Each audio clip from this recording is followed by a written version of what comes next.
Hey everyone, this week we have top 10 MMOs. Have a look at the list. If you liked it or you didn't like it, jump onto our Facebook page and let us know, or join the conversation on Twitter.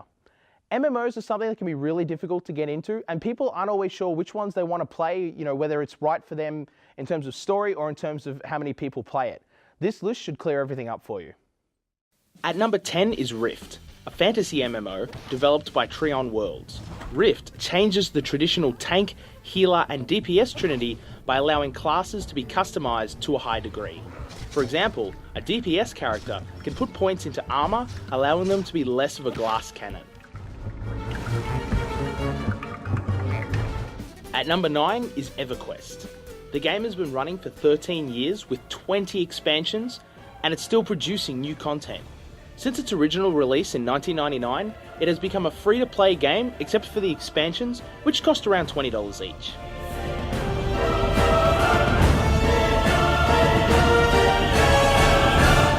At number 8 is MapleStory, a 2D side-scrolling MMO with a huge player base and a fantastic art style.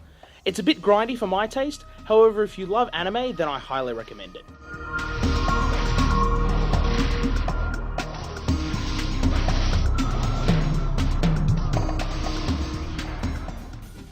At number 7 is Terra, a less traditional MMO that requires the player to consider position and line of sight while attacking, as opposed to standing still or strafing in circles while spamming abilities on the hotbar.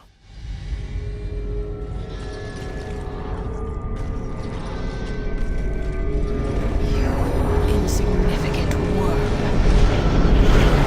At number 6 is Star Trek Online. I'm a huge Star Trek fan, and this one subscription-based game has everything you want in a Star Trek game.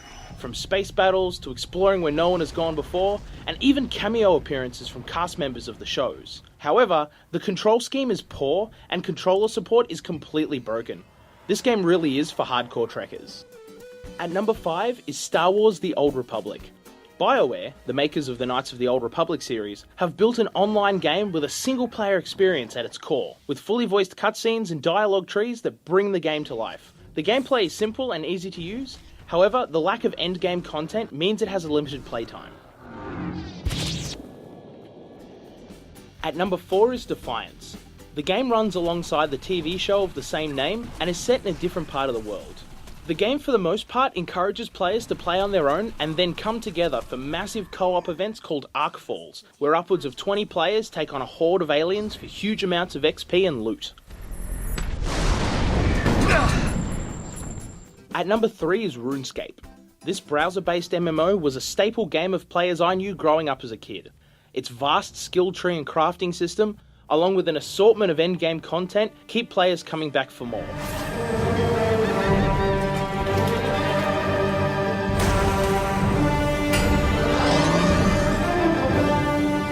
At number 2 is Guild Wars 2.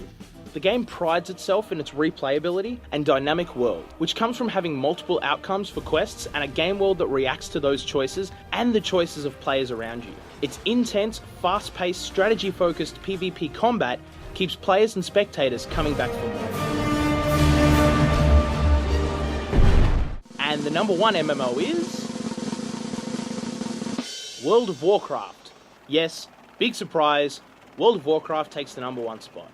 With over 10 million players and 4 expansions that provide a huge amount of endgame content, it's the only game of its age to continue to be a subscription-based game with great success.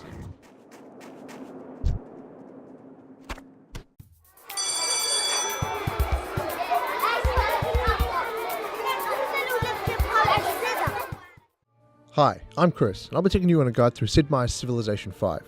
Civ 5 is a turn-based strategy PC game that I'm only slightly ashamed to say that I've played for literally hundreds of hours. The game pits you against other world leaders in a trek through the ages, from barbarian prehistory through to uranium-powered giant death robots. There are many ways to win a game of Civ.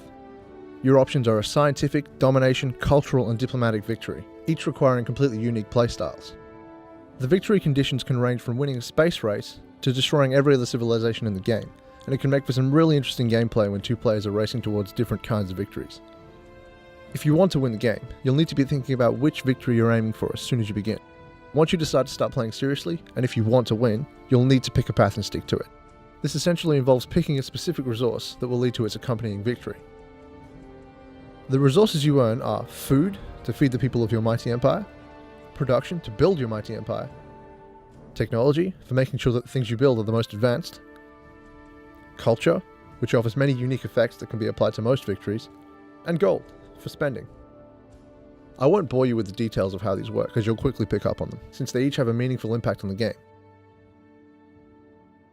So let's roll this back a bit. When the game opens, you'll have control of a settler. These guys allow you to settle a city wherever you see fit. City placement is so important in this game, as your city will encompass a surrounding area of tiles. Each type of tile provides different benefits. A hill tile is good for earning production, while a tile next to a river will generate more food than normal. Thinking strategically, a city on a river will mean that your enemies will have to cross the river to attack you, while being on a hill also provides a defensive bonus. Quick tip, you want to make sure you drop your city next to plenty of luxury resources. These are things like gold, spices and cotton, and they keep your citizens happy. A high population level demands more happiness, so you may find yourself balancing the expansion of your empire against the amount of luxury resources that you can get your hands on. In the early game, you want to make sure your first unit is a scout. These guys can run over rivers and hills unhindered, and allow you to get a good idea of the shape of your continent quickly. It's important that you get a lay of the land, and find out where the other civs are. Stand your scout up on a hill to see further. In Civ, you can create buildings in your cities, most of which directly contribute to a certain kind of victory. A barracks will give your units a combat boost, a library will earn science, and a monument will earn culture. Think of each of these buildings as upgrades to the city that builds them. The more production your city is producing, the faster these get built. Along with these, you've got special buildings known as wonders that usually provide unique and awesome effects. I find the best wonders to be Notre Dame and Taj Mahal for happiness, and Machu Picchu for gold. Although depending on your playstyle, you want to build anything from the Great Wall of China to the Sydney Opera House. In Civ 5, there's one rule that all players eventually come to appreciate.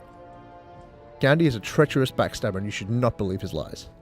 The developers have decided on personalities for each of the world leaders, and Gandhi is one that I must say you should avoid. He'll butter you up with a declaration of friendship, maybe a research agreement, and bam! As soon as your defenses are down, he'll bust in and take your capital city. Consider yourself warned. Seriously though, the interaction with other world leaders can yield some good results. You can buy luxury resources from them in times of unhappiness, or even coax them into declaring war on other world leaders. When it comes to war, as it often does, combat in Civ is all about unit placement. The rule here is that ranged units are king.